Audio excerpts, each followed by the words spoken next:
Orang yang tidak berhasil itu adalah orang yang tadi, yang pertama kebalikan dari orang yang istiqomah tadi. Dia kemudian goyah, tidak fokus terhadap tujuannya gitu. Dia sebenarnya sudah harusnya punya tujuan untuk melangkah, tetapi ketika menghadapi masalah goncang.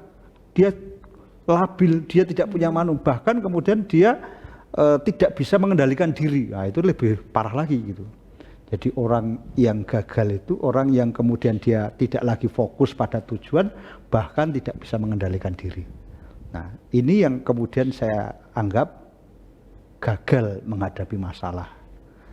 Kemudian orang yang gagal menghadapi masalah adalah orang yang tidak bisa menjadikan masalahnya itu untuk melakukan perbaikan diri gitu.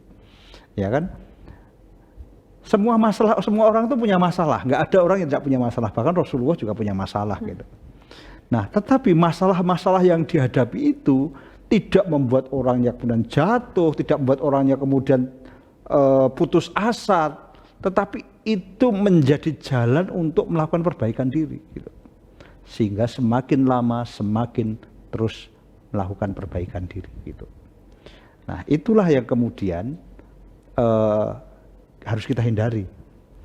Jadi kita harus menghindari sifat-sifat orang gagal dalam menghadapi masalah dan kemudian kita memupuk diri menjadi orang-orang yang sukses dalam menghadapi masalah. Kenapa? Karena setiap orang punya masalah termasuk kita. Ya. Para pemirsa di TV-mu juga menghadapi masalah. Ya, entah masalah itu macam-macam ya. Ada masalah pribadi gitu ya, yang barangkali dia sendiri yang tahu masalahnya. Ada masalah keluarga, ya, satu keluarga entah suami istri, entah dengan anak-anaknya gitu. Masalah masyarakat, pertetanggaan, nah itu ada masalah juga. Masalah perkotaan, nah misalnya masalah perkotaan itu banyak macamnya, itu masalah masyarakat yang lebih luas kota gitu ya.